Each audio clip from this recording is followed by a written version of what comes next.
Today on Must Play, ocean views galore if you just look past the 5 freeway. We're talking about the crossings at Carlsbad, located in, you guessed it, Carlsbad, California. I'm Shawn Massey, I'm TJ Van Gunten. and our guest this week is Josh McQueen, also known as Rev Mac on Instagram, based here in San Diego, and might very well be our biggest fan. Josh, thank you guys for having me. Thank you guys for having me. Yeah, I've been a listener for a while now. I think I've tuned into every episode. I think one of the main one that I liked and got me was the you guys do a lot of Pacific Northwest. Yeah. But when I found out about the Sasquatch, the course with the Sasquatch logo, Wildwood, I was like, you got golf and you got Sasquatch, I'm hooked. So ever since then, I've been a big fan of Fair Wagers. So the question is, are you gonna listen to yourself in the FedEx truck after this one? I probably will, and I'm gonna just be like, ugh. It's like when you hear yourself when you leave a voicemail and you listen to it a couple days later, you're like, yeah, you sound just like a fool. Like, stop talking. As a person who's on podcast number 10, the feeling never goes away. Like, I still sit in the car when I listen to our podcast back and just cringe at how I speak, Same. how many times I say the word like. Yeah, just you start to notice all of your weird tendencies, or I notice when I start to talk, like all of the things that I do, they never go away. So you just kind of eventually get used to it. So you're saying when I hear myself, it's okay to feel the feelings that I'll feel. It's very okay. 100%. Yeah, it's okay. Yeah. Just know that other people find it, attractive. They're all going to be like, "Oh, sounds great," but you're going to listen to it and be like, "Why the hell would anyone ever want to listen to me?" I said like 47 times. Yeah. Anyways, okay, so Josh, your Instagram bio is one of my favorites. It says, FedEx by day, golfer when the wife allows it. I've never connected more with a statement more than I have that one. My question to you is, how tempting is it to sneak out for a round when you pass a course in the truck? Pretty often. There is a couple times where I've actually delivered. The Crosby's is one. The Santa Luz is one that I can't really get on because they're private. Yeah. But you'll see people out there playing, or you'll deliver to places and they're golfers and whatnot. And you're just like, I want to become friends with these people, or you guys need a celebrity shot. Like, let me tee one up for you. Like, I'll drive and I'll play the scenario out of my head. That way, if like they're ready, if they're like, hey, get the FedEx shot, I'm like, my watch is off, my ring is off. Like, I'm ready to go. Are you trying to drop hints that you play? Are you kind of like, oh, yeah? Yeah, like, oh, stiff shaft, huh? More of a mid-flex guy, but this will do, like subtle hints. It's pretty tempting, though. I have a few ranges on my route, a few courses, actually. It's not very difficult to get out for twilight, but it's part of it. How often are you getting out to play these days? How's the game coming along, too? The game has been, I don't know. I want to say it's been pretty solid. I started this whole thing where I'm playing with no expectation. Like, I put a lot of pressure on myself to go out. Like, every round, I was like, I'm going to go out and I'm going to shoot low. I'm going to shoot my best score.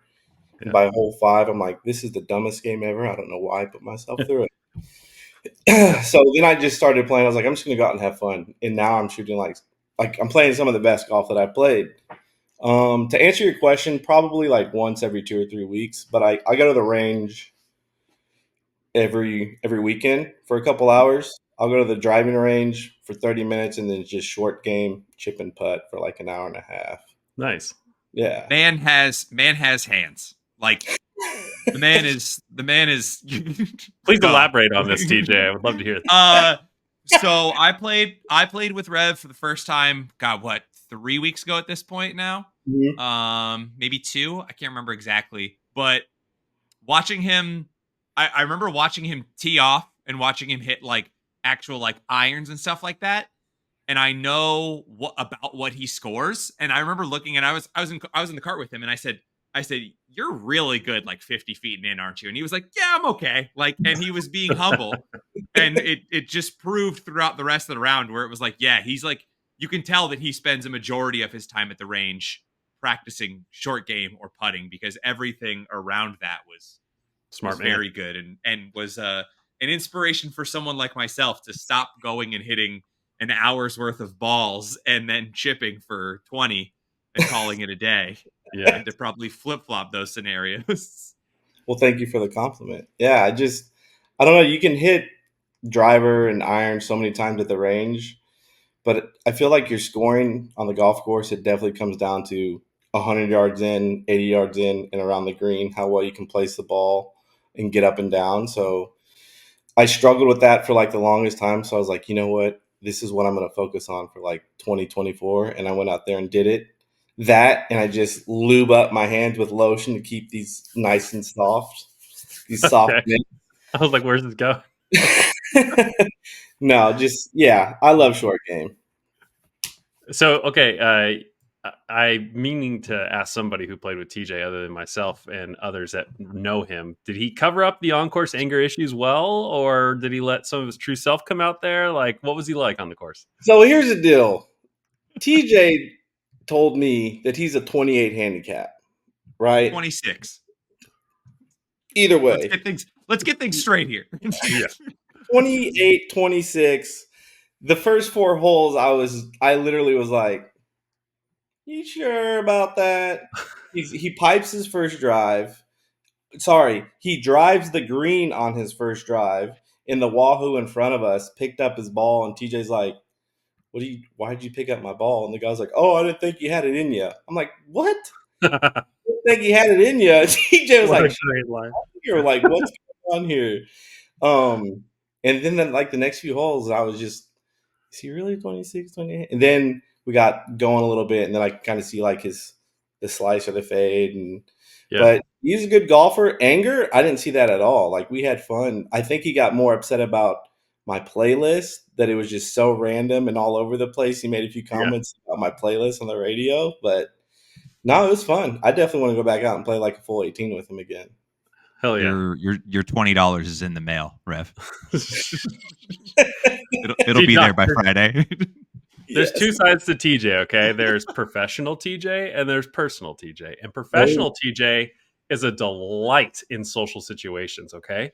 The closer you get to him, the closer personal TJ comes out. So I bet if you golf with him another time, or maybe a third time or a fourth time, then you start to chip away and you start to see the anger stuff come out. And that's a good thing because it means he trusts you, he's close with you. And I bet you that would happen on the next time you go out.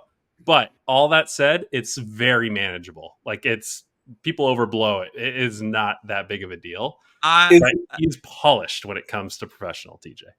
I would say that I do get angry on a golf course, but I am not the Zaire golf or the breezy golf angry Instagram golfer. Like I'm not that guy who is like literally whipping a club like as far down the fairway as he can, or snapping one over his knee, or like ripping one. You know the people who hit a follow through and then they rip one back through, which is like terrifying because on a tee box, like a lot of times somebody is walking up behind you to hit their tee shot. Like I'm not that person. I'm a different type of angry.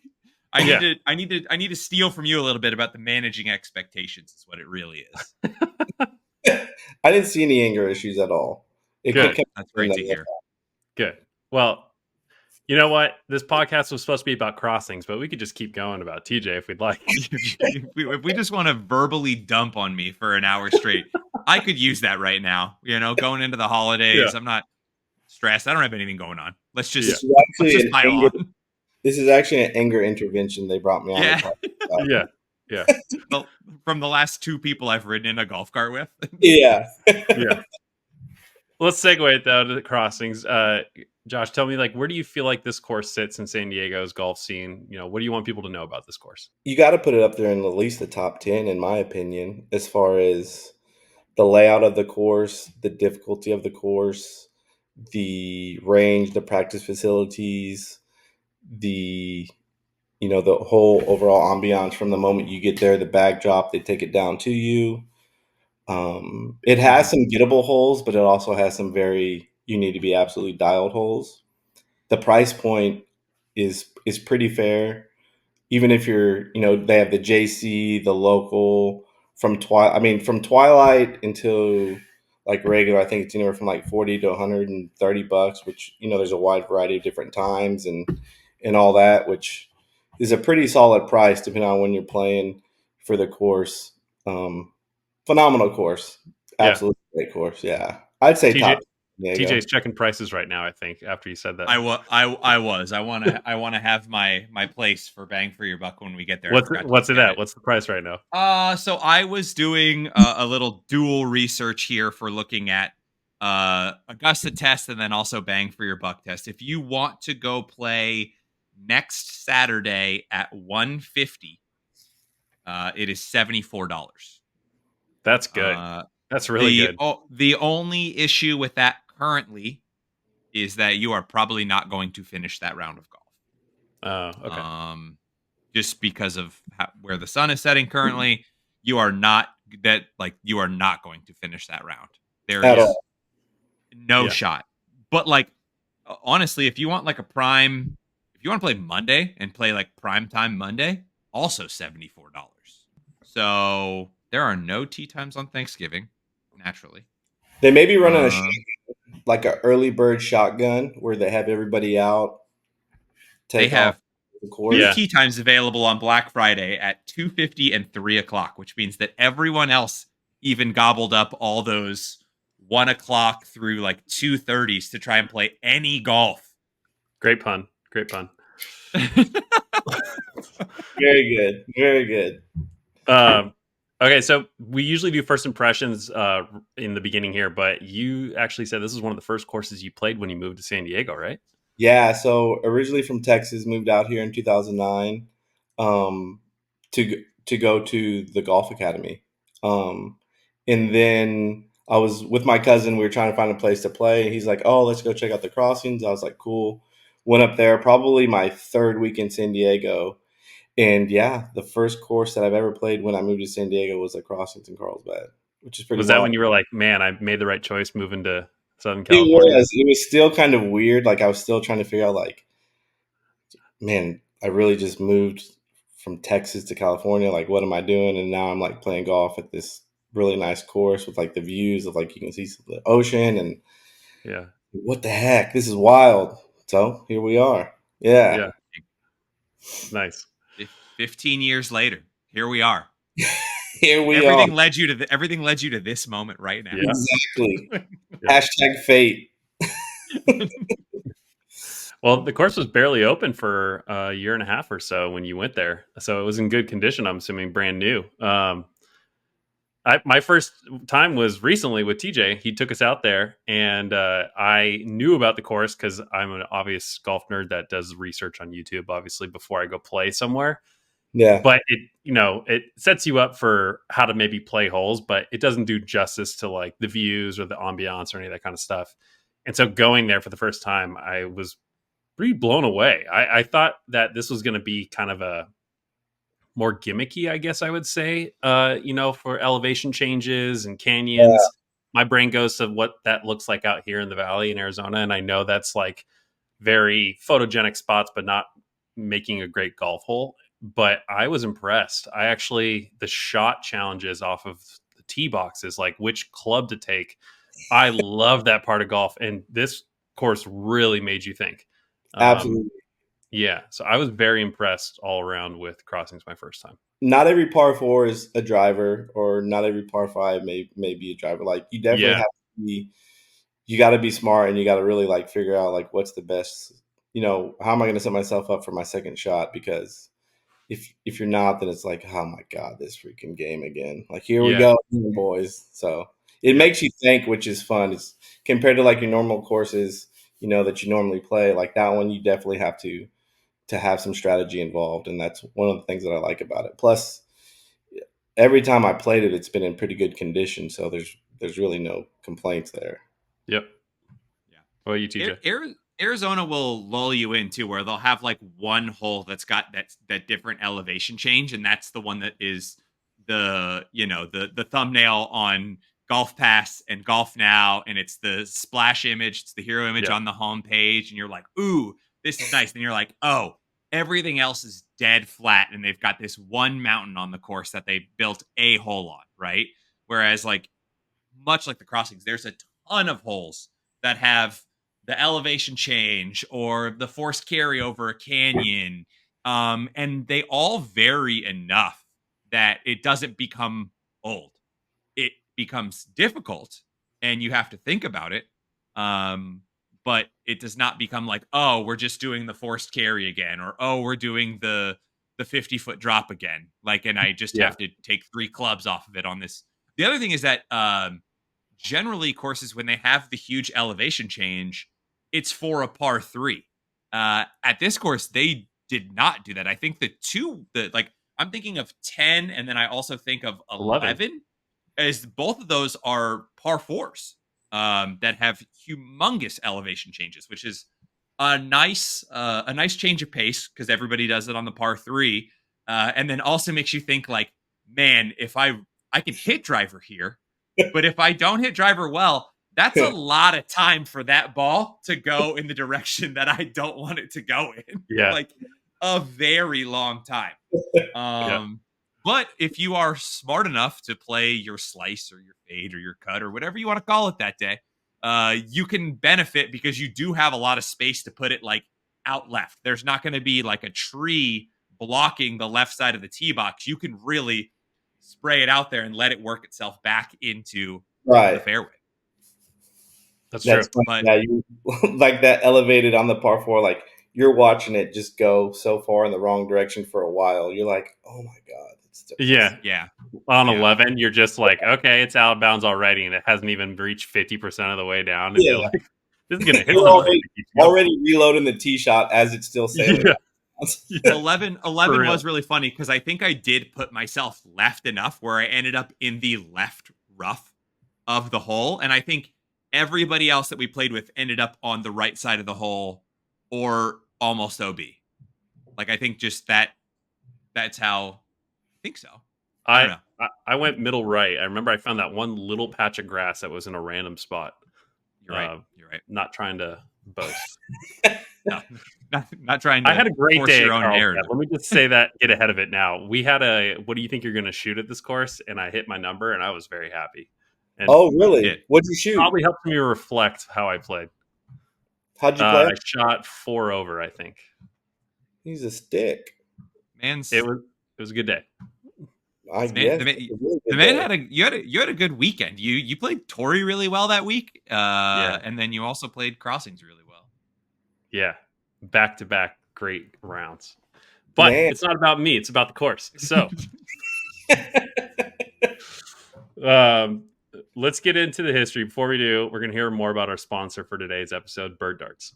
Today's episode of Must Play is sponsored by Bird Darts Premium Golf Tees. Nothing relaxes me more on the course than tearing open a box and ripping a few bird darts with the boys. The 100% bamboo golf tees feature a clean design with marks to help you tee up your shots consistently, so your only swing thought is worrying about the cart girl who's watching you tee off. You can also use bird darts without worrying about harming the environment. They're biodegradable, and the packaging is made from recycled materials. Head over to their website, birddarts.com, and use code FAIRWAGERS for 10% off today. Check out their new 4-packs they just dropped for you and all your boys. Okay, can either of you tell me why, before we get into the history, the Crossings is called the Crossings? Ooh. I have a guess. Go for it. Is it because of how the course crosses the flight path of airplanes? No. You're kind of on the right trajectory, but no. Okay. Josh, you got any guesses? I don't know. I'm gonna let you handle this one. It's because of the 5 bridges that cross the canyons on the course. So they call it the Crossings for the bridges. Now that you say that, there were a lot of bridges. I'm a big golf Yeah. course bridge guy. Oh, okay. I Yeah. think you'll enjoy this. The history here, actually talking about the elevation change, is very interesting for why they chose this spot and what happened. So I'm going to dive in. Usually I have hours of research to do before I write the history portion of the podcast, but this time I was very lucky because there was a writer named Peter Blaze that wrote an excellent article that details the history and set of challenges that Crossings faced before it opened. So I'm going to quote from his article from here on out. And thank you, Peter, for writing an excellent piece and saving me hours of time. Are you giving us the Spark Notes or are you reading verbatim? No, not verbatim. I'm paraphrasing a lot of this. So Okay. Shout all out right. Peter. Thanks, Peter. After 20 years of planning, permitting delays, designs, and redesigns to satisfy every regulatory board imaginable, with site constraints that left the grading contractor ready to walk off the job after 24 hours, and a plane crash on the third green that necessitated the rebuilding of the entire putting surface days before its unofficial opening, the crossings finally opened in September 2007. 20 years. The city first floated the idea of building a golf course in 1988. A search for an appropriate location led city planners to the 400-acre site with beautiful ocean views. Yet the city already had received permits for an industrial project there. The belief was that obtaining approval for a golf course instead of an industrial park would be a no-brainer. 2 years later, voters gave the go-ahead, and the city began the process, and it hired architect Greg Nash to design the layout. We've had more constraints on this site than I've encountered in my entire career, Nash says. We had endangered plant and bird species, wetland issues, archaeological sites, expansive soils, and high power transmission lines. It was a major puzzle to say the least, putting it all together. We tried to get a list of all the constraints by different agencies, he adds. Every time we put together a plan, we had to negotiate with them. For a while, we dealt mostly with the Army Corps of Engineers. Then we had to deal with U.S. Fish and Wildlife Service. We spent 1 to 2 years with each agency. While we were engineering, we discovered things such as part of the property being in a coastal sage area, or we'd come across an endangered black-tailed gnatcatcher habitat. We kept tweaking this and that, and then the Coastal Commission stepped in, and its plans were quite a bit different. They had a zero-tolerance policy when it came to any disturbance. We had to redesign about 40% of the course again. Starting and stopping makes it difficult to keep momentum going and get a project completed, says Skip Hammond, Special Projects Director for the City of Carlsbad. Then you have to allocate additional money, consultants change, which means starting over again in some areas. Greg Nash was one of the only consultants who stayed with this from the beginning. Greg stuck it out. He did a great job and was great to work with. Nash's final design basically split the 400-acre parcel in half, with 200 acres set aside for the golf course and 200 acres preserved for habitat to protect multiple endangered species and help tie together more than 1,000 acres of open space in the central part of the city. The Coastal Commission's requirements meant shaving off another 150 yards, even after he already gave away 200 acres, which brought the total yardage closer to 6,850 rather than the 7,000 yards that the city had anticipated and planned for. Winding through coastal terrain and natural canyons, the 400-acre property was home to wetlands, sagebrush, and other plant, animal, and bird life, but also had to be infused with massive pines, oaks, and sycamore trees. Bridges, or crossings, thus the course's name, were designed into the layout to meet specific existing environmental and topographic conditions. 5 bridges span protected areas and include environmentally sensitive design elements. This next part is going to make you go, okay. One special requirement forced Nash to design an unusual hole. Can you guys guess which hole I'm about to talk about? Number 7. No. It has to be 10. The Coastal California Commission and Army Corps of Engineers refused to grant permission to develop a crossing near what was going to be the 12th tee. Instead, they insisted developers use an old country road behind the 12th green. To accommodate the requirement, Nash's design leads golfer along an extremely long, winding cart path from the 11th green around the 12th green and then back along the entire length of the 12th hole to the 12th tee.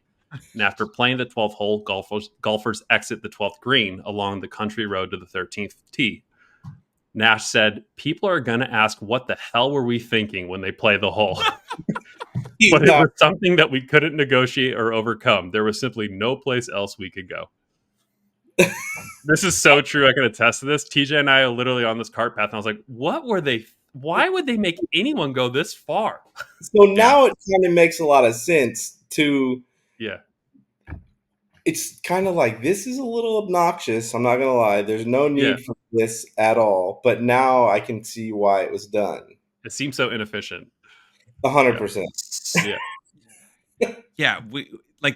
It's one of those ones that, like, especially playing courses in Arizona, like, there's some long drives between holes sometimes, right? So I'm a little used to that, but that one, like, there was like 3 separate times where we were like, we're still driving, like Yeah. we're still going, like Yeah. Yeah.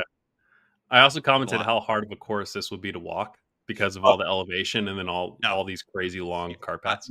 Wouldn't I even don't even try. think they let people. I don't think they let people walk. Really?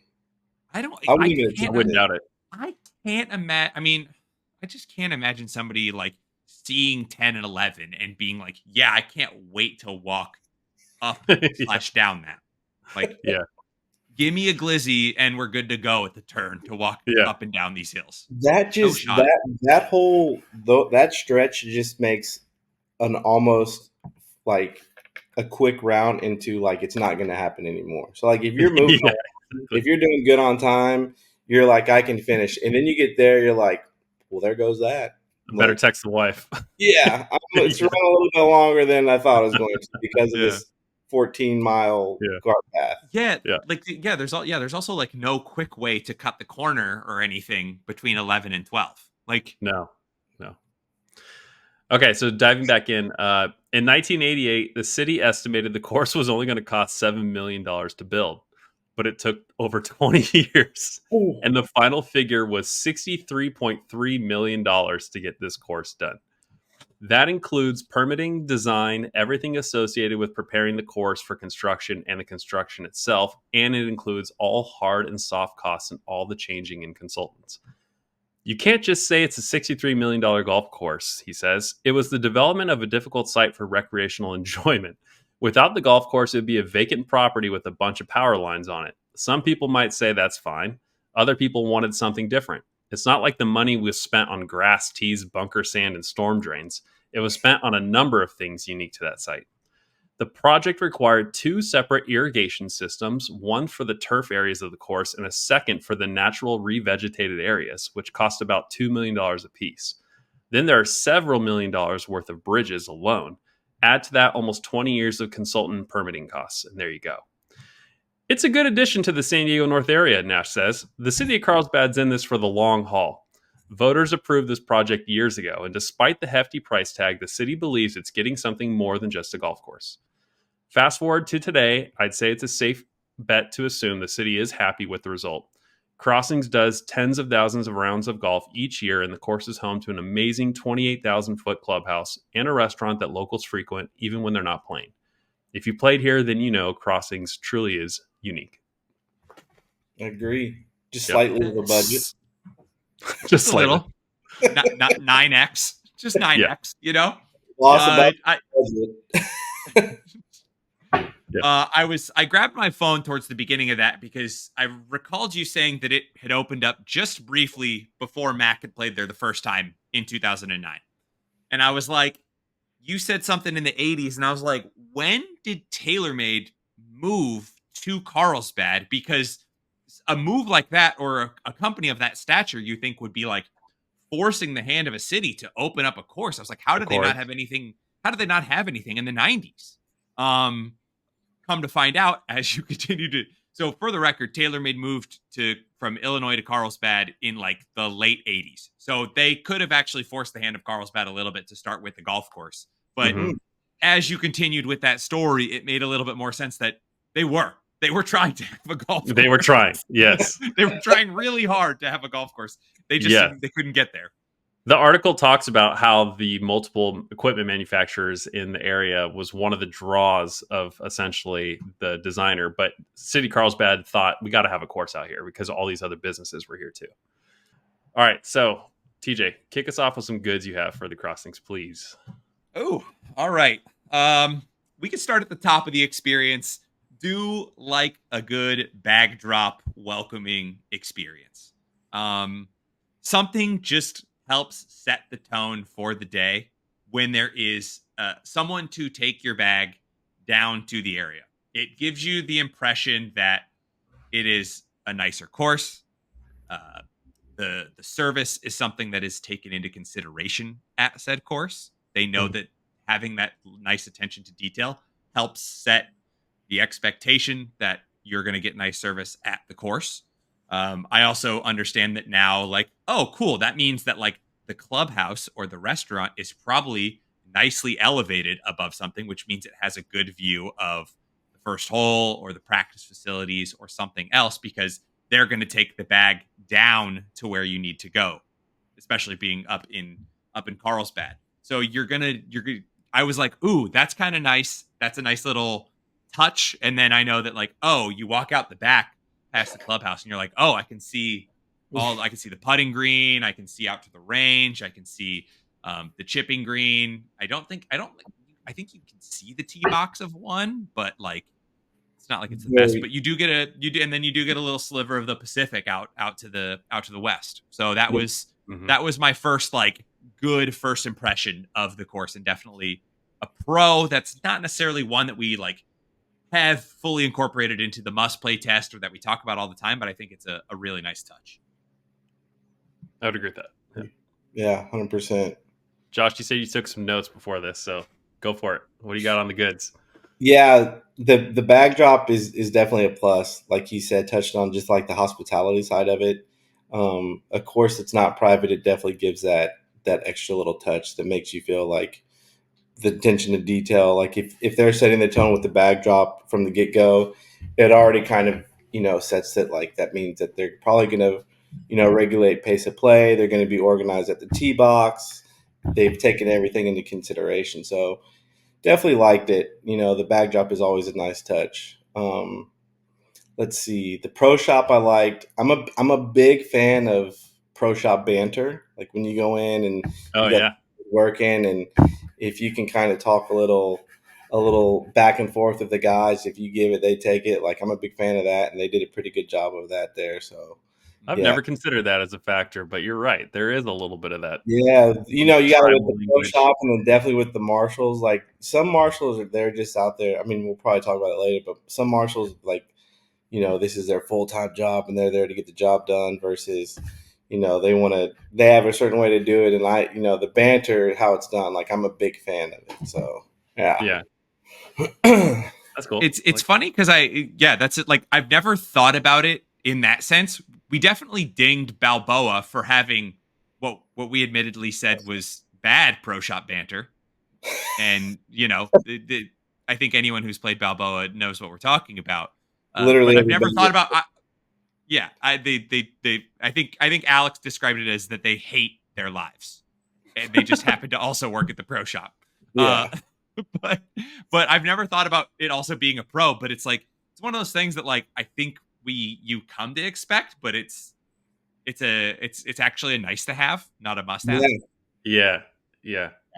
There's a course out here, San Marcos, that's like kind of a shorter dingy course, but the staff there love their jobs. And you go in and they're like, are you my 722? And you're like, nah. And they're like, damn, do you want to be? And you're like, no, I'm like 8:30. I'm grabbing a drink. They're like, come on, man, we'll bring it out to you. 722, let's go. Like they're just hacking. I like that. I enjoy, someone who enjoys their job too. Yeah. Yeah. Agree. It just sets the tone for the round. If you got anything, the very initial first encounter that you have, Yeah, you set the tone. So like from the backdrop to the pro shop, you got 2 pluses already. You're like, we're about to go low, boys. So take away those expectations. Get rid of those. Throw them out the window. Yeah. Right. I didn't take advantage of the practice facilities besides the putting green when I was there, but TJ did, and he was like, you got to look, because I was like, okay, if we're gonna play here and I'm gonna rank this course, I want to kind of see, and it looks solid. And I know they have lights at night too, I believe, right? Mm-hmm. They do. Yeah, so like that was really cool, seeing everything that was set aside for the practice facility. Plus, you get the views a little bit from out there too. The practice green had undulation in it; was really large too, and they had a really nice chipping area too that was like kind of on the way to the 10th hole right there. Yeah. I was very pleased with the practice facilities. Solid practice facilities. Yeah, they are mat driving range. I know TJ is not a big fan of mats, but on Saturdays they open up the grass. So Saturdays you can go out there and hit on grass. I'm okay with mats. I don't necessarily love, but I'm getting to be a better ball striker to where I know what is a good struck shot off of a mat and what isn't. Okay. I can feel it in my hands now. I can hear it a little bit too. So we're almost to the point to where it doesn't matter. Oh, okay. Okay. So I'm gonna there's put two Gobble. I'm chipping gonna put greens. Gobble right here, Josh, and Matt Tur is like somewhere like here. I was just gonna. There's two chipping greens. There's a bunker. Like Shawn said, the putting green is very big. If this was a course that was near me, you would have a 100%. very hard time not seeing me at this range 3 times a week at minimum, Agree. Yeah. Yeah. because it has all the things that you need to practice. Yeah. The two chipping greens is so nice because so often some course has like a chipping green and it's got like 3 little holes on it and everyone is hitting towards it and it's a small space. Like 8 to 10 foot radius with 3 Yeah, like yeah. triangle holes. You're like, sweet. Thanks. Yeah, you're like, I There's have always that nowhere one to let. old guy that's going across the entire thing, and he just Yeah. doesn't give a shit about anybody. Who's been there for 30 Mhm. years is practice Yeah. green. Yeah. Yeah. I will also say one of the little pros was there was it wasn't like a turn stand, but there was like a little like what was it on like the 4th or 5th hole, Massey? Like the little girl out at like the tiki bar. Yeah, it was like a little Look- a tiki bar or something. It was like a bev cart meets tiki bar that just Yeah. kind of, I'm just out here kicking it. What do you guys need? Like a Yeah. house. Yeah, it was strange, but it was a very welcomed surprise. Like she had everything that you needed. Was again super friendly. I will say, like everybody on this course, I think was very friendly, very Yeah. welcoming. Mm, Not a bad absolutely. experience across the board from beginning to end. I have turn stand on mine, which was like including that little hut. Then you have the turn stand on the way to 10. There was a good brat that both Jones and I had at the turn stand. Yeah. And then, are you disagreeing with that, or yeah, you like? No, I'm agreeing. Oh, okay, yeah, Yeah. I thought it was great. We actually did. If I don't know if TJ has the footage he wants to put up there, but he filmed me eating the brat in the cart as we're going to the tee box, and I like did a little brat review in the cart. Maybe we can. I think it's on the GoPro. I think I can pull it off, and we can just drop it into this episode. What did you rate that here. brat as? We're gonna have to cut to the footage because I don't remember. We're gonna But have to see the I footage. gave it like a 7 or an 8. Like it was good. It was Yeah. really good. I mean, 7 or 8 is pretty solid. I'm cool with that too. One bite review, I'd say 7 out of 10. Good snap, good flavor. I wish the bun was. Lacking. It's a toasted bun, but I wish there was something to it. Maybe I don't know, seeds maybe, or. But Yep. otherwise, good. A 7 out of 10 brat overall, or a 7 out of 10 golf course brat? Overall. Okay. Yeah, I remember. I think we played. I think our tee time was around like 10:30, maybe or so. All I remember is that when we teed off, they were still like not setting up the turn stand, but they were warming up the grills to cook the hot dogs on the grills, and I was like, I can't wait to hit the turn, Yeah. knowing that those are freshly grilled and that they're not just roller dogs. Like yeah. I was like, this is gonna have a nice char to it. It's gonna have some grill marks, and that's an easy sign to upgrade. And I'll be frank in my book. You aren't wrong at all, my man. We Jones and I just played at Southern Dunes 2 days ago, and they have a giant flat top, like a circular one, and she fired that thing up right before we were going to tee off and threw onions and peppers on there first. Ooh. And the smell hit everybody, and it was on that little patio area that we talked about on the last episode. Everyone turned in their seats, and like 5 guys all stood up and then just walked over, and then we all started ordering brats and bringing them back. He knew exactly what he was doing. Yeah, it wafted. She knew what she was doing. Yeah, it's like a mating call. Yeah. I have another pro on here, which was the views. I think we've talked about already, but like, it's not like Torrey Pines or Bannon or one of these like coastal courses where it's just like ocean as far as you can see. It's more so like, oh, I can see the ocean. It's out there. But you're high enough to where you can see over the homes and stuff that are like between you and the coast. And the breeze hits, which was really nice. Like you get a nice little kind of coastal breeze still on those hills. And I don't know, every time I'm out in San Diego, I know I'm going to get good weather for the most part. I know it's going to be, gorgeous compared to where I am in the summer, especially. But out there, for whatever reason, it felt particularly nice. Like it was crisp in the morning when we were there practicing.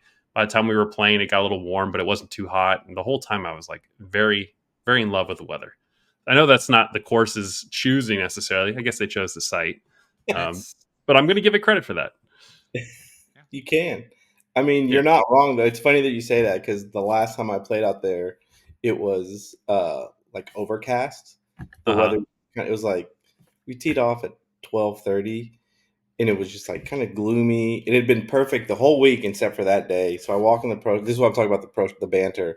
Walk in the pro shop and I pay, and I'm like, are we going to do something about this weather? Or are we just going to just have to put up with it? The guy's like, well, I can try to turn it off, but it's going to be a little bit for it to, to go away. I was Nice. like, that's fine. Let's just get started on it, please. He goes, yes, sir. I'll do my best. Like, that's what I like. But you're right about the weather. Yeah. We're pretty spoiled out here for most of the time. You are. 100%. 100%. Something that the course can control and that they do a good job of is the course conditions. Yes. The course is in very, very good shape when we played. I did not notice a ton going on. There was not a ton of maintenance guys out there to be messed with. So they must be out there at the crack of dawn getting everything going and in good shape for the rest of the day. Yeah. Well, $63 million. I hope their irrigation system was pretty solid. 20 years, set themselves up. $63 million. Yeah. Yeah, the condition was great. The greens were pretty big, actually. Like I was expecting tighter greens because of the course itself. Even though the fairways aren't that narrow, it feels narrow. I feel like I'm like forced to do certain shot shapes and stuff. And so I was expecting the greens to be very challenging, and they were, but they weren't small. They were receptive, pretty large. Mm-hmm. So it felt like a little bit of okay, if these were small greens too, this place might suck. It might be way too hard, but it was doable for what it was, and I appreciated that. It kind of you're kind of right. If they were, I never really thought about that. If they were smaller greens, it probably wouldn't be that fun of a course. But the fact that they did make the greens larger for some of the narrow fairways, it's kind of like, okay, this can be more gettable. So it's a good way to look at it. I will say the layout, like making you think about club selection stuff, I do like that. But if I was going to say a bad, it would be kind of tied to that, which is while there's two edges of the sword, it's like, okay, you're going to ask me to do a specific shot. I know what you're asking of me. I'm going to see if I have that in the bag. I'll see if I can hit that shot because I'm forced to take a corner or whatever the case is. But the other side of that equation is that I can't see my ball sometimes after I hit it. There was a lot of elevation change and a lot of hills where it's a blind shot, and I'm just praying that I put it in the right spot. So I kept like walking out further to the left, or I'd go to the edge of the tee box and peek over. Like like on 10, for example, you just don't know what's going to happen after your ball leaves your view. And then we spent some extra time trying to find our balls because like a couple holes, I forget what the hole, I think it's like maybe 9 or something. It's the one that has water right in front of the green. Number 8. Is that 8? The par 5 or the par 4? It's a par 5. Yeah, number 5. It's before you go back across the bridge. So I think it's 7. For 7? Yeah, I think it is 7. You're right. It is 7. Yeah, you're exactly right. It's 7. So that tee box is here. You have hills all on the right. TJ hit it, and we're like, I think we'll find it. Like that happened a lot during the round, and I was like, I kind of want to see the ball. I don't want to keep guessing. Which in turn can create a pace of play nightmare because you'll get people being like, I could have swore my ball would be right over here. Luckily, we're not playing tournament golf. Not many people these days are driving back to a tee to re-tee or hit a provisional. It's like, drop your ball, hit another one. You're lying 3. We're good. But it does. There was definitely a handful of times where we were trekking of being like, I swear the ball could not have gone much further out of bounds than this if it did go out of bounds. Yeah. There's no or ball inbounds, and we inbounds. couldn't find it. I feel like that. Yeah, and then after that, you have that 12-minute cart ride to the next hole. So it's like, exactly. You have time to think about it. Just I guess we're segueing into the bads of the course right now. I'll go for another one. I wasn't a big fan of the merch. I don't know. Like I thought the pro shop was cool itself, but like maybe the logo and then the merch itself. TJ even made a comment when we went by it. He was like, "You saw it because we always talk about how most pro shops you have to walk through the clothes and the apparel to get to the person at the desk. Right. They think it's like a grocery store where all you want is milk, but you got to go past the aisles to get to the milk. It's like I'm Yeah. gonna have to go to Disagree. you, so I'm gonna walk through all this stuff." Yeah. And we went through it, and he was like, "Mm-mm," and I immediately knew. I was like, "I agree. It's just not it." It's not one of my favorite logos, of course, is that we've played. I think that day I picked up a ball marker because I like to have a ball marker from every course that we will ever review. So I've got one, but I was not clamoring at the idea of, and I think we've talked about this in the past, and I think they had the large letter hat, and I think theirs said Seabad on it. Yeah. Or Oh, I see what you're saying. yeah, and it's like, man, everyone is really trying to force it right now. And when I see one that I really don't like, I think it sticks out in my mind. Yeah.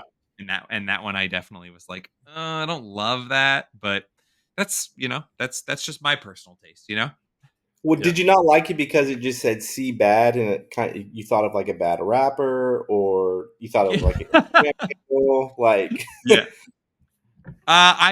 Personally, I think I'm out on those hats in general.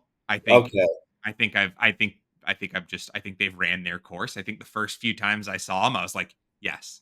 And then everyone started to make one, and now I was like, nope, it's done. We've jumped the shark on it. Um, we're past our point where everyone was. It worked for courses that the names fit on them, right? It yeah, it worked for the Dunes courses, or it worked for gosh, I can't even think of some of the ones that, like, I'm sure like Pines works for Tory. Or if you have one that just says like Tory, like that's yeah, people call Tory Pines just Tory all the time. But then everybody tried to shoehorn their name onto the hat. yeah. Like Like I T think Hurst for yeah, or I for think Blake talked about it. Blake was our guest yeah. when we did Tory, and he talked about his local course that put like Seawood on theirs, and it's Carrollwood. Mhm. It's like, yeah, I don't want a Seawood, That's how I feel about the hats that had the upside down logo arch, the Bud Light Oof. types. Uh, I'm You over said those. Bud Light They because you said Bud Light because I own a Bud Light one. yes, and they jumped the shark. Those hats are over. Okay, we need to put them away. Yeah. Brooks Koepka wore it once, and everyone started wearing one, and all of a sudden it's gone. Yeah, they did. Yeah, they did one for Smash GC, and then that was the Uh-huh. last of it that it saw in the golf world. Yeah. What other bads you guys have? I mean, hand up. Don't get me wrong. I played atrocious off the tee the day that we were there, but I don't think it matters if you're a high handicapper and you're playing even great off the tee. There's a lot of difficult holes on this golf course. Mhm. It is not an easy golf course by any shape or form. Like we talked about, the greens are large and friendly, and if your short game's polished up that day, you could probably make up some good strokes around there. But if you are not hitting the ball well off the tee, like I was hitting driver terribly that day, and then I think we stepped up to, gosh, it feels like it was like 3 or 4, and I was like, man, I think this forced carry is so long. I don't even feel comfortable taking an iron off of this tee. So I can't even hit like what I would think would be like a second serve that feels like a safe tee shot. I still have to hit driver here. Oh, that par 5 that turns left. You went over a canyon from the tee. Yeah. Yeah, and it was bad, and I was like, this is not great for me right now. And we were only 5 holes. I think I lost 6 balls in 5 holes, is what we said. oh boy. It was brutal. It was a tough day. And I was his cart partner, Josh. So talk about tale of 2 rounds. Jeez. My man was down bad. I mean, the only saving aspect of playing, the first 5 or 6 holes really bad is that the expectations for the round get unshackled really quickly. Yeah. And then Yeah. what happens is then you ride this bell curve where you have these high expectations. The expectations then go away as you play bad. You're down here, or I guess you're up because you're high. You're like, oh, it's whatever. I'm just having a good time with my boys. And then you kind of play well because all of the expectations are gone. And then you kind of finish the round on this weird note where you're like, I played really good golf on the back nine. And then you're just like pissed because you played the front nine so poorly. And you're like, yeah. And you're like, oh yeah, it's just my brain. Like it's unbelievable how much your brain absolutely fucks with your golf game. Pretty bad. Like it's Pretty bad bad. how mental it is, and it's frustrating. If you could Yeah. just play golf and not have to be like mentally in tune, it'd be a lot of fun. Like, Josh, do you have like a mental thing you say to yourself inside your head before you go swing or before you play around seriously? most of the time after, like when I line up my shot, I'll do my pre-shot routine, but most of the time I'm just thinking of like funny movie quotes or just like funny scenarios or like shit that just happened before on the last hole. Yeah. Or I'll just, just things that we're talking about. I try not to think about the golf shot. Recently, I've tried to not have any golf shot routine though. Like pre-shot routine. Just I was go in like, the field. Wow. yeah, this because I was like, the more I get up there and I start thinking about it, dilly-dallying around, the more I start to get in my head. So I'm just gonna line it up, get up there and hit it.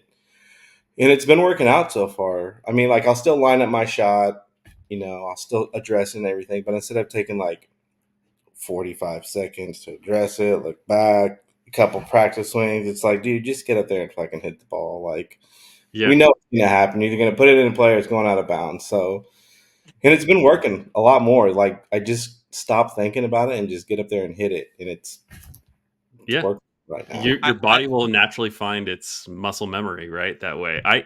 TJ's Yeah. gonna say something here in a second, but I play very fast. Like I am the same way where once I'm outside, or let's say in the box, I guess they call it, right? When you go forward to the ball, I don't want to stop. I want it to feel like one fluid motion almost. That's how fast I like to play once I set up. Yeah. Yeah, I was going to ask if you have any swing thought at all, Massey, because like when I'm recording this guy, whether we're recording just like some B-roll stuff on the golf course or if we're playing a match and we're recording a match, the amount of times I like remember to press start recording on like a phone before he starts swinging, I will catch him as he starts his takeaway all the time on a swing because I forget that he like as soon as he addresses the ball, he's going to swing. He is not. Do you have anything that you say in your head? No, it's Okay. clear. No, I used to play. I've always been fast, but I had a time where I did have something in my head, and I used to. This is gonna be funny. I'm gonna say this quietly because this is what it sounds like in my head. Freddie Couples. Freddie Couples. I used to. I not just Fred. I said Freddie Couples in my head because there was a rhythm to it. There was a. If you think about your backswing and like that, I used to go Freddie Couples, and that was like my rhythm I wanted to be in. And so then it would make me loosen up a little bit, and I would get that rhythm to it. But then I realized I was still going too fast, and so instead of thinking of another, mnemonic device, I was just like, fuck it, just play whatever I want to play. So I try and swing a little slower on the backswing. I stopped saying something. Yeah, I've heard Coca-Cola before. Like it should be Coca-Cola. Like, and I just that hurt. Yeah. But yeah, I just love hearing it's such a mental game and everybody approaches it so differently. Yes. I just love hearing how everybody goes after it. Which is for those not watching, bad. TJ just hit his mic on the Coca-Cola follow through. I slapped the shit out of my mic. Back to the crossings. Anybody else got any more bads that they want to vocally talk about right now? I think the only bad that I have, and it's back to the long ass cart path. Like it's the only thing that could, make a quick round because you have to just like that stretch, that 10, 11, 12 stretch. It just like it adds on an additional like 9 to 14 minutes extra just because of that. But that's my only bad. Other than, I mean, We're gonna blame the California Coastal Commission. This is not a shot at you crossing, so yeah, we feel you on this one, okay? yeah. They're like, what do you want us to do? It's not our Yeah. problem. I'm like, that's Yeah. fine. Yeah. I'm just saying that's the only Yeah. bad. I would say, I mean, this is not necessarily a slight at the crossings. This is a problem with golf in Southern California, is that it's not exactly easy to get on either. Is this a JC golf thing or is this a California thing? JC. I mean, it's well, I mean, like, Yeah. I mean, like, Torrey is a municipal golf course, but Torrey is Torrey. Yeah. Coronado is a city-owned golf course, but Coronado is Coronado. Balboa is not exactly like hard to get on as a muni. I mean, Yeah. like Riverwalk's not tough to get on. Ladera's is always open on Golf Now and stuff. I always see. I mean, any course that's $300 is usually have some tee spots open. That's true. That's Unless true. it's Story. Yeah. But isn't it true, like within JC Golf, that like Encinitas Ranch is a little more in demand than Carlsbad? So Carlsbad should be a little easier to get on. Here is the caveat with that, and I don't know because I don't play crossings enough. The Encinitas Ranch runs into a problem where the residents get access to the tee times before the JC members do. So generally, the residents gobble up all the tee times at their course, and then JC members get second pickings. But if you are mentally committed to you and a friend playing golf on Saturday, there will almost always be a tee time that opens up on like Thursday or Friday of those guys just canceling. Those guys are the guys who just book their weekly foursome every time it opens up because they can. Yeah. What about the public, though? You said residents and JC golf members. What about the general public? That's why everyone out here is usually a JC club member. Yeah. Because not only do you save a little bit of money if you book the rounds right and prepay for them, just having the access to the bookings is what everybody is kind of forced to do. Yeah. I don't know if it's good for growing the game or shrinking the game or That's the only kicker with the growing the game. Like, it's great, but it's like now you're starting to run into the problem. It's like, dude, every course is like impossible to get on, and it shouldn't be that. Like, every course, come on. I blow people's minds when I pull up Golf Now here in Arizona, and they're like, "So where are we playing?" And I pull it up, and there's legitimately 60 courses that I can choose from, and there's 200 plus in the valley. So I'm like, okay, what's your flavor? We just go through it all, and there's so many. When I go book in San Diego, I think there's sometimes 2 courses on Golf Now, and everything else is JC, City, or somewhere else that's not on a third-party site. It's just a whole different beast. Completely different. When I played Loma Club with Rev a few weeks back, and then we went full degenerate that day and played Loma Club, and then we were trying to get a full 18 in that day. We wanted to play some full size golf that day, and we had another 4. We had a separate foursome of creators who wanted to go and play. We got a little lost track of time chopping it up at lunch, and had a 12:40 tee time that at 12:30 we realized we needed to be at, and we were still sitting down at the restaurant. The course gave away our tee time, unfortunately, to a single. A single on a Saturday. And I don't think whoever booked our round didn't actually end up paying for the round. So they took one tee time over sending out 4 people paying, where they could have just said, hey, you guys go out. You're just going to have to drive and start on hole 3 or shift some groups around or whatnot. I'm not sure. Or just bump it up. I mean, this was at 12. This was at 1 o'clock in the afternoon. It was impossible for us to try and find another golf course on a Saturday for a full 18 that day. It could not happen. There were no one cancels the day of, nothing. Like, people are like, I have a tee time today. I am not moving that tee time for anything. It was absurd. Like, we ended up going out and playing 9 at a different golf course. But yeah, out here it's tough. It's not exactly an ideal place to be trying to be an avid golfer. Are we segueing into the Augusta test here? We can segue right into the Augusta test. I think we got to talk about a sponsor first, but okay. Yeah, let's get into the must play test here. But first, let's hear about our sponsor for today, which is Bird Darts. Yeah, so if you listen to our most recent San Diego-based episode, Balboa, you probably heard us talk about Bird Darts and their new 4-pack option that they've got that I've got right here in my hand. Newsflash, they're out. The guys over at Bird Darts, or I guess the guy, Brett, was kind enough to send us a nice little care package for our boys trip that we had last weekend while the guys were in town. So all the boys got their chance to get their hands on the new 4-packs. And Shawn, you said that every time you bring Bird Darts out of your bag, you're getting questions pretty much all the time. Yeah, because I put them in the pocket on the front, so when I pull one out, I pull the whole box out, which, by the way, is nice in itself that I don't have to grab my hand into a jumble of teas. And when I pull it out, I usually get someone going, "Oh, lighten one up," or some like reference to cigarettes, which is exactly what I want because then I can turn easily product placement and be like, "No, it's actually cool tea called Bird Darts." Pull one out. I usually fling them one, and then they're like, "That's sick." And then I watch them like kind of look at the box and everything else. So it's kind of a fun little, not party trick per se, but like a fun little thing to pull out whenever you're on the tee box and you're playing with a rando.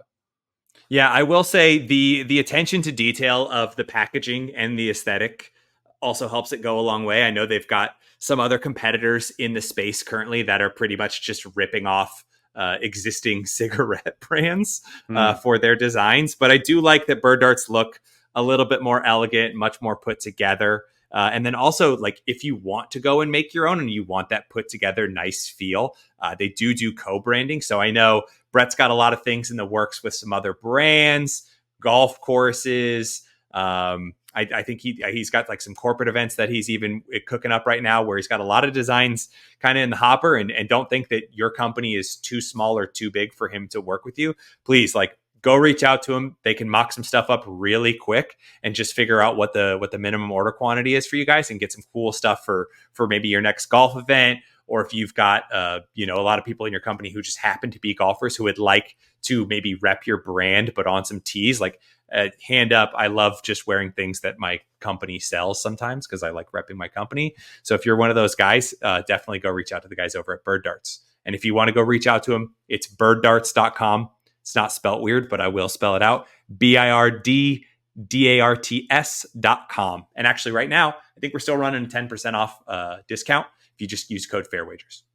Let's get into the must play test. TJ and I have devised an objective test here of 10 questions to determine if a course is truly a must play. The course must score a 6 out of 10 to be up for debate, or a 7 out of 10 or higher to automatically earn coveted must play status. Anything lower than a 6 out of 10 is a should play or worse. So question 1, the Augusta test. Is this course easy to get a tee time on? Does it have a straightforward booking process? And are there times available the week of your intended play? Let's follow up on what you guys just spoke about. I'll let you two be the judge. Straightforward, yes. Easy, no. Like I just said, if you wanted to book, like we were looking at Black Friday, no tee time before 2:50. Every possible time, including ones where people are definitely not going to finish their round, are already booked. The latest one you could book for 6 days out is 150.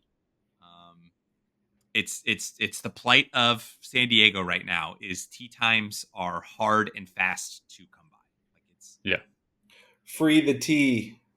free the tee. Yeah, pretty tough. I agree with that, DJ. I do. So are we failing this? I think it's a fail. I think it's so hard to book golf out here right now. It's not its own fault. It's just part of the system here. It's all right. a numbers game. Like it's just a numbers game. There's just too many golfers. It's a supply and demand thing. 100% supply and demand. It's the same thing with every course, not just them. So it is what it is. Private. Yeah. All right. So 0 for 1. Question 2, the bang for your buck test. Is this golf course worth the rate you pay? Do you feel like this course is a good value during peak season?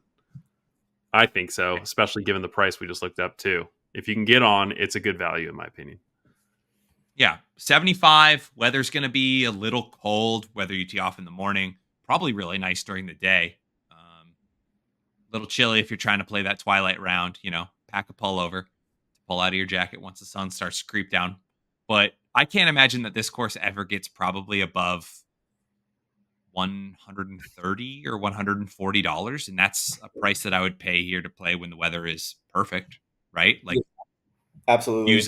views of the course, well maintained, challenging, full par 72, good amenities. Like, yeah, it checks all the boxes for what they can charge and what they probably do charge.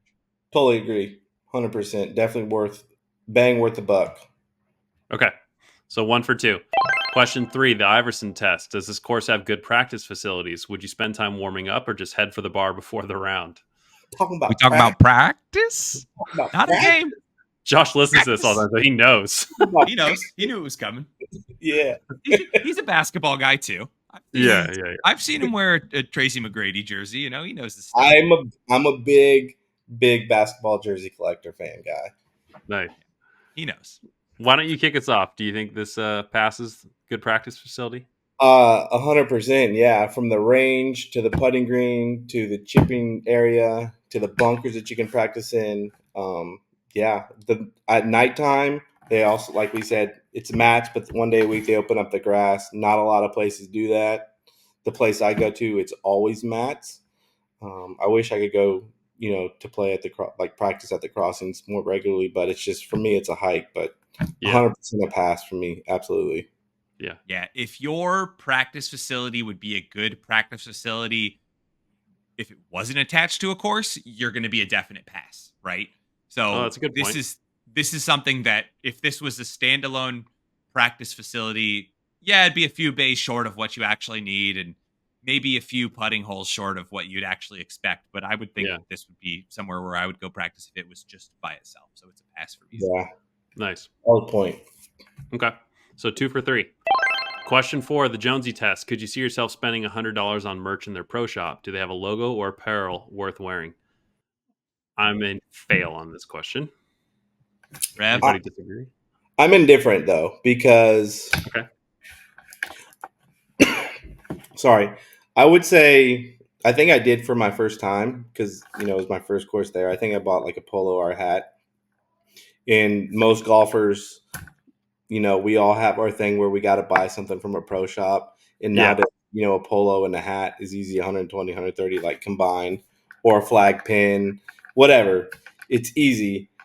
Anytime I go to a golf course, if it's my first time, especially when I travel and I'm doing like a bucket list, like I'm spending at least $120, $140 in the pro shop. So people come to the crossings and they play the course, and then they're probably like, I want to go back and get something in the pro shop. So when you said flag pin, can you elaborate what you mean? Sorry, the the pin flag.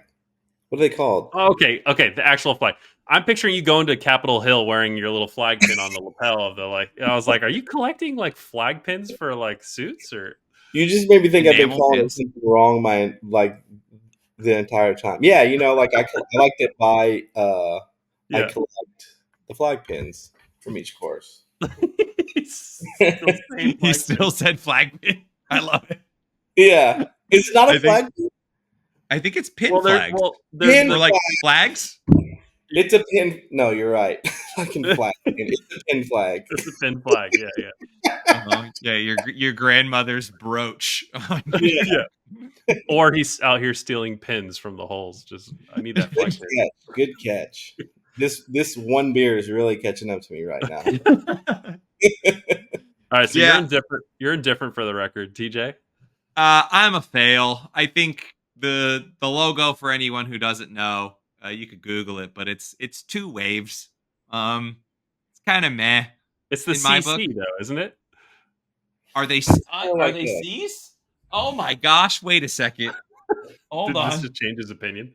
Also, apparently they have a lot of people buy ball markers because they gave me one of those tiny little ones, like the one that's like less than the size of a nickel, so it's like very small. This might be the worst visual aid you've ever seen on a podcast. Yeah, but the waves are CC.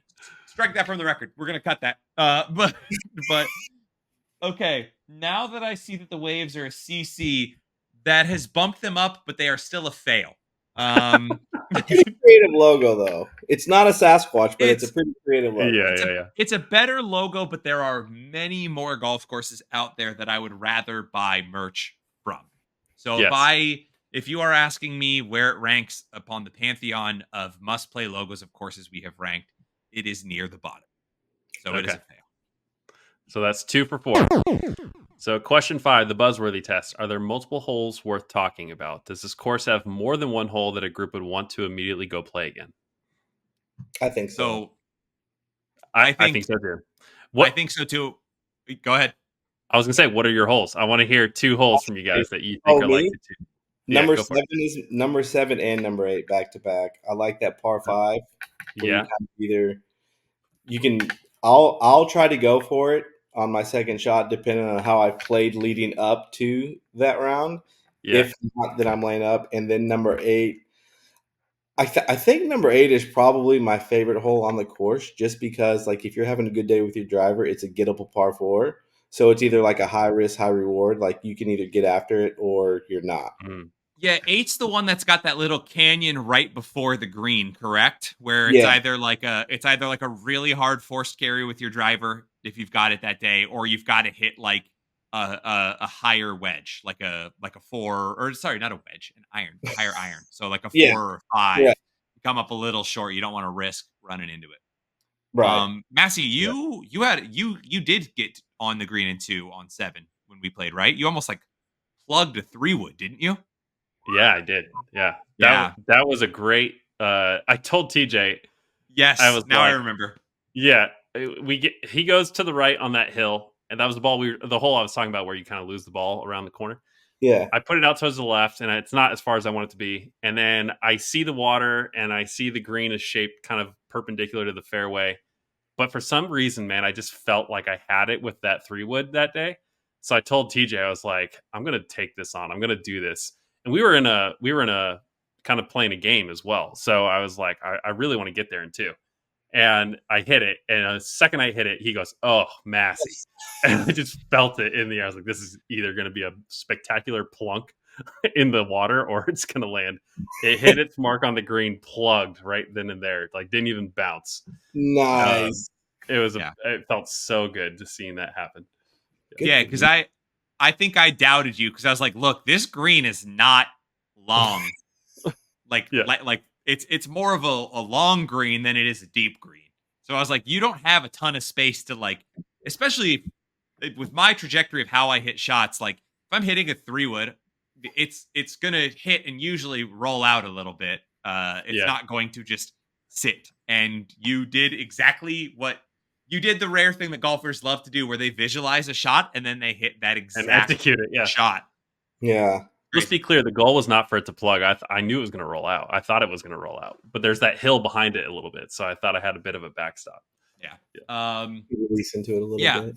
I Yeah. would think like both 10 and 11 are great holes to try and go back and Yeah. play again, back to back of challenging. Like, I let one get away a little bit too much here, or if you're, if your driver's struggling in the bag a little bit that day, and maybe you take an iron off the tee on one of those, you'd love to come back on another day and see what it looks like hitting a good driver shot on Yeah. either of those holes. 17, another good elevate the par 3 with the elevation change. That's a really good hole. I think that hole offers a lot of variability depending upon where they place the pin too. Mm-hmm. Because that's a decent sized green to hit, but that's one of those ones where you're like, cool, I hit a green in regulation, and then you could 3 or 4 putt, Yeah. no problem, Yeah. and walk away with a double and a checkbox on your green and reg, like. Another one, like, I wish I would have played it a little differently now. Yeah. Mhm. 17 is one of the Oh. holes I want back if I was going to go play. That's on one of my top 2 holes I want to go play again. Okay. Okay, Yeah. so we passed this test. Yeah. Yeah. Yeah. Okay, so 3 for 5. Question 6, the glizzy test. Does this course have good food at the turn? Are you eating here or packing your own snacks? I'll start because I spoke highly of the brat. I really did enjoy the food, specifically at the turn. I'll talk about the restaurant in a second, but it had good food ready to go. It had good drinks ready to go at the turn stand too. I was very impressed with the selection there. So all around, I was very happy. Yeah, this course, as we've talked about on prior episodes, you do loop back by the clubhouse, but because the restaurant and the pro shop is up on the hill, the turn stance is down by where the starter and all the practice facilities are. So it is its own separate turn stand, which generally leads to a good experience where they're usually maybe shuttling some things down from the restaurant into this. or they've got grills down there that they're just firing dogs and brats on, and there's not a whole lot more that you can ask for there. Yeah, I agree. Also, good on them for putting that down there and not having to go all the way back up to the pro shop. Oh, Because if that's the case, it's like, Yeah. no way. But I'm glad that they put that out there. And I really like that halfway house that was on, what was it, like 4 or 5? Yeah. The Carlsbad just posted up out there. She's super friendly. Like, there's one of those on the back nine too, but I think when we played, there was no one there. yeah, it was too. The most recent time I was out there, it was already kind of late, so they had probably already like shut down for the evening time. Mm. But to Yeah. have like a halfway house to the halfway house that has like Yeah. the glizzy, That's a that bonus. damn good. Yeah. And a cart girl on top of it too. Like if you're gonna like a lot of times courses will put those halfway houses out there and then they don't have a cart girl, right? Because Yeah. that's their solution for that. Yeah, But in this case, they had both, and I was like, that's a good touch. You're not left wanting on this course. Let's say that. No. So 4 for 6, doing well here.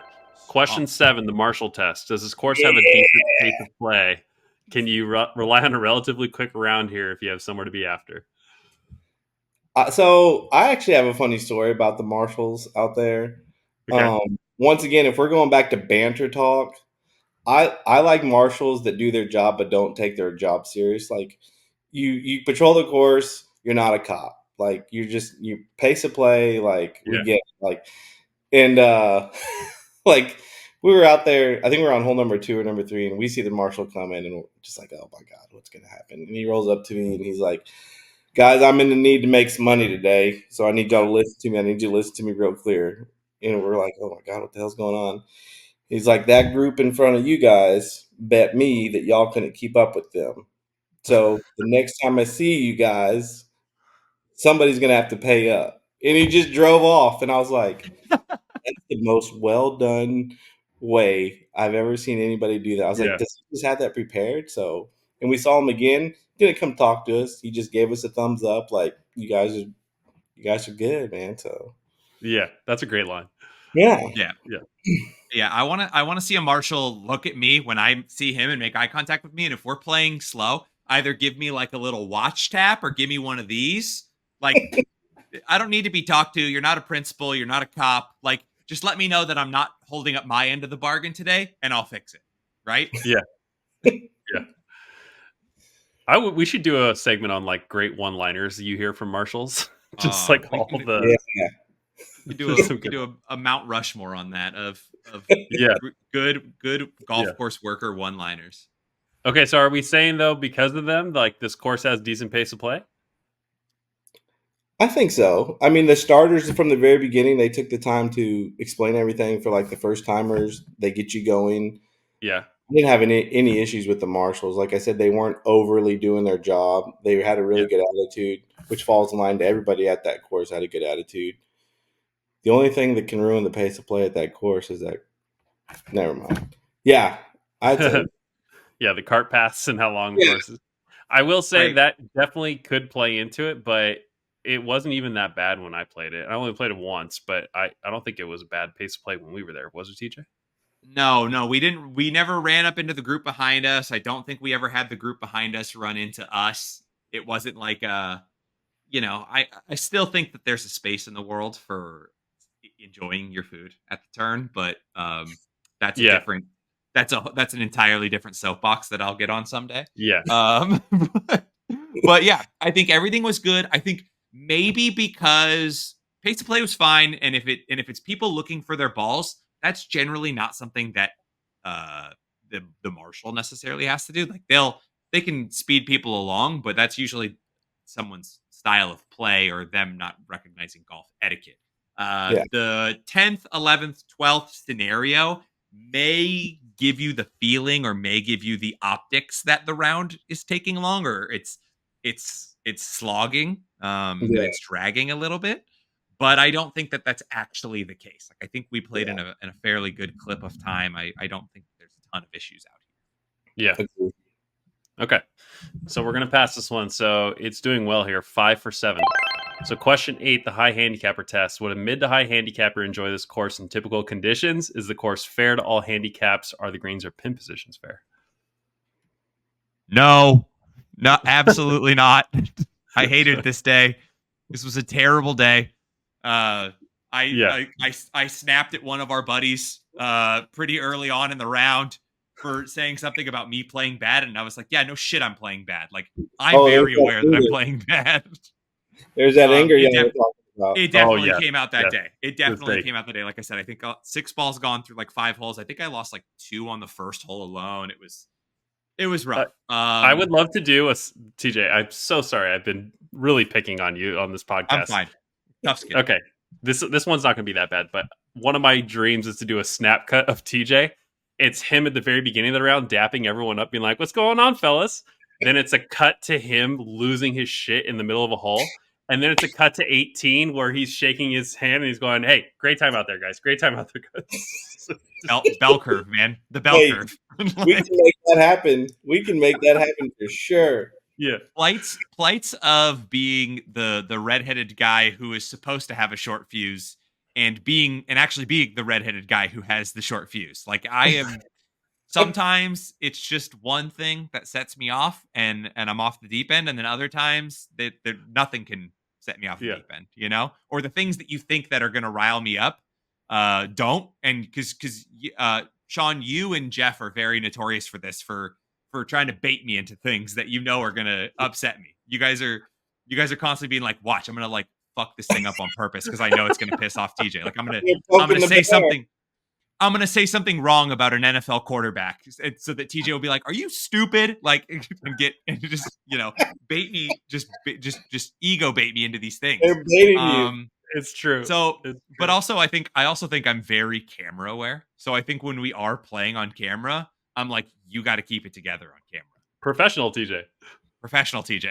Yeah.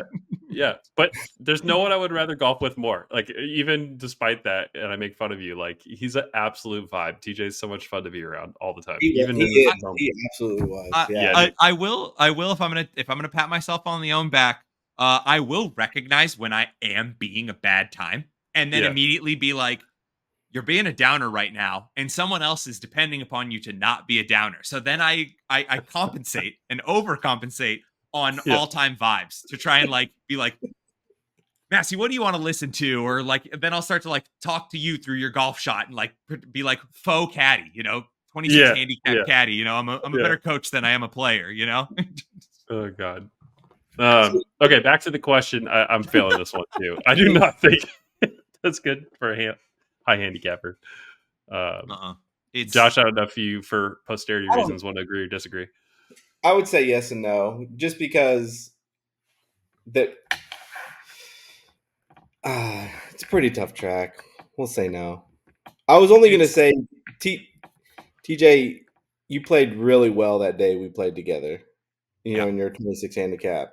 If you would have brought that game to the Carlsbad, I think you would have had a different. So I was pretty decent. You have good and bad days. I was pretty decent off the tee the day that we played together. Traditionally, I'm not. Which matters, but also, which very much matters at Carlsbad. But also, like, I could think about it. 9 when we played that day, I put that drive onto another fairway, right? Which at where we played is safe, and you have a good look at still reaching the green in reg. At Carlsbad, that ball is dead. Like, absolutely dead. As soon as it leaves the club face, you're like, sick. Let me try and hit another tee shot now after I just did that, right? And that's where it's tough, because it's not like, that's a bad shot and that might be a bad second shot, and as long as I mentally don't make another mistake on the follow-up and follow up one mistake with another, I'll be okay. Here, gotcha. I have to re-tee and hit another tee shot and not do what I just did. Chances are with the same club in my hand, because I've got to hit driver again. I can't just be like, I'm going to switch to a 5-iron now. Like, nope, that's not going to cover it. Like, and I don't know if that's just, and I know a million people are probably going to be like, this guy should play from the Reds. This guy stinks. Like, but no, No. The way that my Give ball yourself some slices, credit. it doesn't matter if I'm on the reds, the whites, the blues, the blacks, the golds, the teals. It doesn't matter. The ball is going into another fairway sometimes. That's All fair. right. All right, so we're failing this question. So 5 for 8. Question 9, the vibes test. Is this course worth staying at post round? Do they have a good restaurant or patio scene? I'm going to say yes. The patio with the views and the food, which I only sampled, but I saw what a lot of people were getting around me, looked really good. And our waitress was cool as hell. I had a great time on that restaurant. We had a Padres game we were going to later that night, which was a great time. But like, I easily could have been like, let's just stay here for a little bit longer. You know, I really wanted to hang out there more. Yep. Agree. Totally agree. Yep. It's a It's definite like- pass. They took they took hospitality into account with the golf course. Yeah. You can tell. Yes. Okay, easy pass. So Easy pass. So 6 for 9, it's officially in debate territory now. Let's see if it gets 7 out of 10 here. The dime a dozen test. Is this course unique to the area, or could you get this golf experience somewhere else on your trip or visit? Josh, kick us off. I mean, I think it's pretty unique for the area. Hang on now. It's a kind of a tough question. Mm-hmm. There are, if I'm trying to think of like the canyons and the ocean views. I don't know. I think it's pretty unique because it does Yeah. have. There are other courses that have canyons and ocean views, but this one is definitely way more challenging. It's in a different class than some of the other courses that have that. You know, more forgiving fairways, more narrow fairways, bigger greens. Mm-hmm. Yeah, I definitely would give it a pass though. I think Okay. so. It reminded me of another JC course, which we talked about, was Encinitas Ranch, Mhm. with a little bit of the elevation change, and there's some canyons on Encinitas Ranch. You can see the ocean from a few holes. It kind of reminded me of that, but I thought this one was unique because of, if I'm thinking about the experience in this question, Encinitas Ranch does not have that 28,000 square foot restaurant, clubhouse, bar, wedding scene that they got there. It was huge.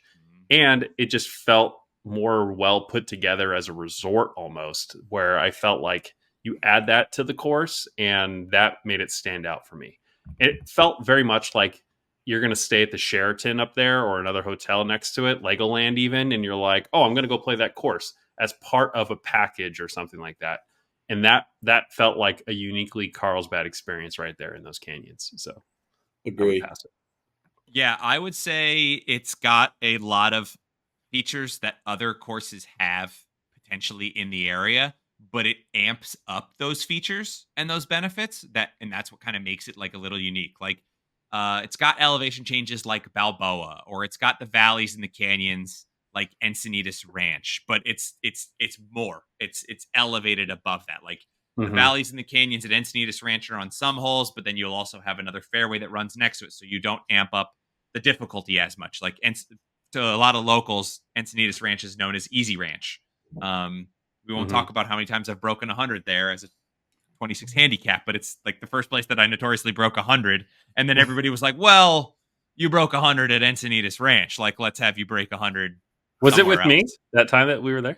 I think I had done it the week before, or like very recently before that, but we went even lower. You had my new, you and me did my new low. I shot a 96 there with you.